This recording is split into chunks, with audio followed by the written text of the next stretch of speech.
श्री रामकृष्ण देव के उपदेश। एक दर्जे के और लोग हैं जो सिद्धों में सिद्ध कहलाते हैं। बाबूजी के साथ यदि विशेष वार्तालाप हो तो वहाँ एक और ही अवस्था है। यदि ईश्वर के साथ प्रेम भक्ति द्वारा विशेष परिचय हो जाए तो दूसरी ही अवस्था हो जाती है। जो सिद्ध है उसने ईश्वर को पाया तो है, किंतु जो सिद्धों में सिद्ध है उसका ईश्वर के साथ विशेष परिचय हो गया है। परंतु उनको प्राप्त करने की इच्छा हो तो एक न एक भाव का सहारा लेना पड़ता है, जैसे शांत, दास्य, सख्य, वात्सल्य या मधुर। शांत भाव ऋषियों का है। उनमें भोग की कोई वासना न थी, ईश्वर निष्ठा थी, जैसी पति पर स्त्री की होती है। वह यह समझती है कि मेरे पति कंदर्प है। दास्य जैसे हनुमान का, राम काज करते समय सिंह तुल्य। स्त्रियों का भी दास्य भाव होता है, पति की हृदय खोलकर सेवा करती है। माता में भी यह भाव कुछ कुछ रहता है, यशोदा में था।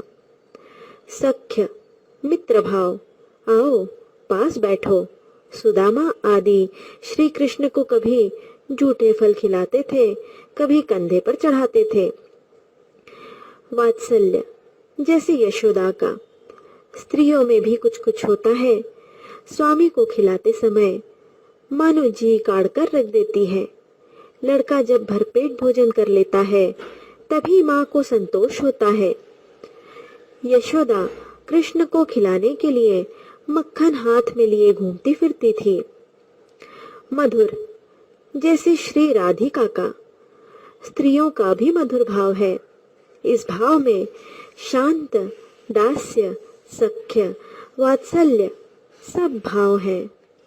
मणि, क्या ईश्वर के दर्शन इन्हीं नेत्रों से होते हैं? श्री रामकृष्ण, चर्म चक्षु से उन्हें कोई नहीं देख सकता। साधना करते करते शरीर प्रेम का हो जाता है, आंखें प्रेम की, कान प्रेम के। उन्हीं आंखों से वे दिख पड़ते हैं, उन्हीं कानों से उनकी वाणी सुन पड़ती है।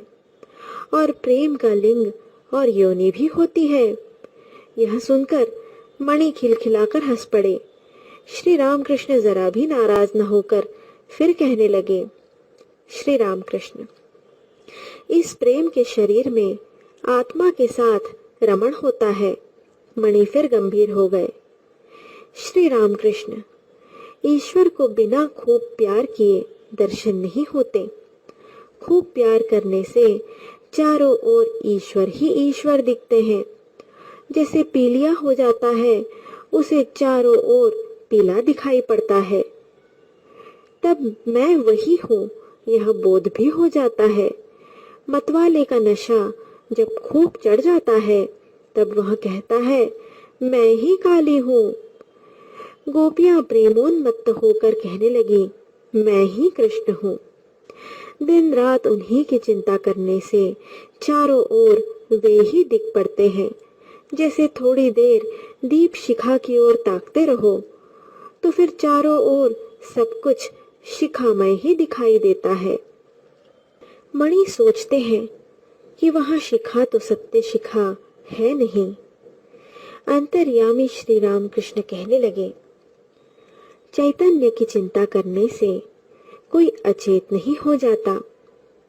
शिवनाथ ने कहा था, ईश्वर की बार बार चिंता करने से लोग पागल हो जाते हैं। मैंने उससे कहा, चैतन्य की चिंता करने से क्या कभी कोई चैतन्यहीन होता है? मणि, जी समझा। यहाँ तो किसी अनित्य विषय की चिंता है नहीं। जो नित्य और चेतन है उनमें मन लगाने से मनुष्य अचेतन क्यों होने लगा? श्री रामकृष्ण प्रसन्न होकर, यह उनकी कृपा है। बिना उनकी कृपा के संदेह भंजन नहीं होता। आत्मदर्शन के बिना संदेह दूर नहीं होता। उनकी कृपा होने पर फिर कोई भय की बात नहीं रह जाती। पुत्र यदि पिता का हाथ पकड़कर चले तो गिर भी सकता है, परंतु यदि पिता पुत्र का हाथ पकड़े तो फिर गिरने का कोई भय नहीं।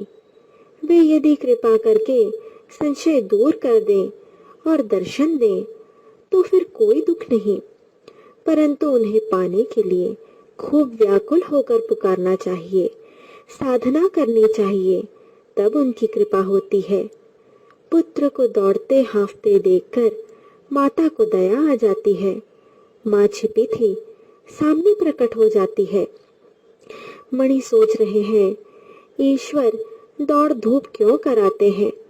श्री राम कृष्ण तुरंत कहने लगे, उनकी इच्छा कि कुछ देर दौड़ धूप हो तो आनंद मिले। लीला से उन्होंने इस संसार की रचना की है, इसी का नाम महामाया है। अतएव उस शक्ति रूपिणी महामाया की शरण लेनी पड़ती है। माया के पाशों ने बांध लिया है, फांस काटने पर ईश्वर के दर्शन हो सकते हैं। आद्या शक्ति महामाया तथा शक्ति साधना। श्री रामकृष्ण। कोई ईश्वर की कृपा प्राप्त करना चाहे तो उसे पहले आद्या शक्ति रूपिणी महामाया को प्रसन्न करना चाहिए। वे संसार को मुग्ध करके सृष्टि, स्थिति और प्रलय कर रही हैं। उन्होंने सबको अज्ञानी बना डाला है। वे जब द्वार से हट जाएंगी तभी जीव भीतर जा सकता है। बाहर पड़े रहने से केवल बाहरी वस्तुएं देखने को मिलती हैं। नित्य सच्चिदानंद पुरुष नहीं मिलते। इसीलिए पुराणों में है, सप्तशती में मधुकैटभ का वध करते समय ब्रह्मादि देवता महामाया की स्तुति कर रहे हैं। सप्तशती मधुकैटभ वध। ब्रह्मोवाच त्वं स्वाहा त्वं स्वधा त्वं हि वषट्कार स्वरात्मिका सुधा त्वमक्षरे नित्ये त्रिधा मात्रात्मिका स्थिता। संसार का मूल आधार शक्ति ही है। उस आद्या शक्ति के भीतर विद्या और अविद्या दोनों हैं। अविद्या मोह मुग्ध करती है। अविद्या वह है जिससे कामिनी और कांचन उत्पन्न हुए हैं, वह मुग्ध करती है। और विद्या वह है जिससे भक्ति, दया, ज्ञान और प्रेम की उत्पत्ति हुई है, वह ईश्वर मार्ग पर ले जाती है। उस अविद्या को प्रसन्न करना होगा, इसलिए शक्ति की पूजा पद्धति हुई।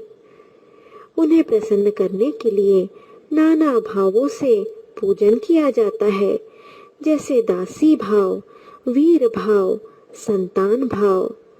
वीर भाव अर्थात उन्हें रमन द्वारा प्रसन्न करना।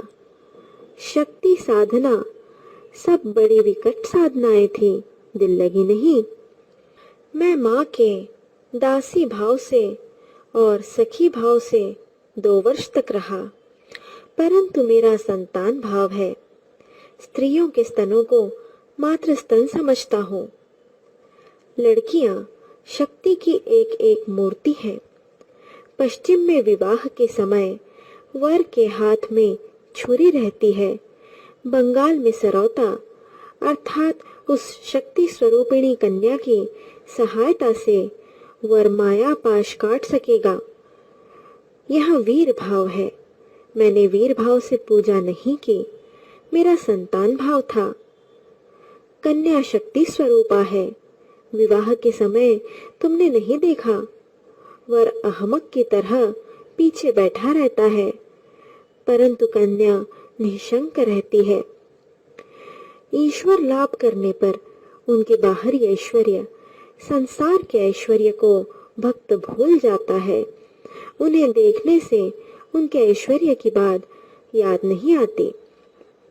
दर्शन आनंद में मग्न हो जाने पर भक्त का हिसाब किताब नहीं रह जाता। नरेंद्र को देखने पर तेरा नाम क्या है, तेरा घर कहाँ है, यहाँ कुछ पूछने की जरूरत नहीं रहती। पूछने का अवसर ही कहाँ है। हनुमान से किसी ने पूछा आज कौन सी तिथि है, हनुमान ने कहा, भाई, मैं दिन, तिथि, नक्षत्र कुछ नहीं जानता। मैं केवल श्री राम का स्मरण किया करता हूँ।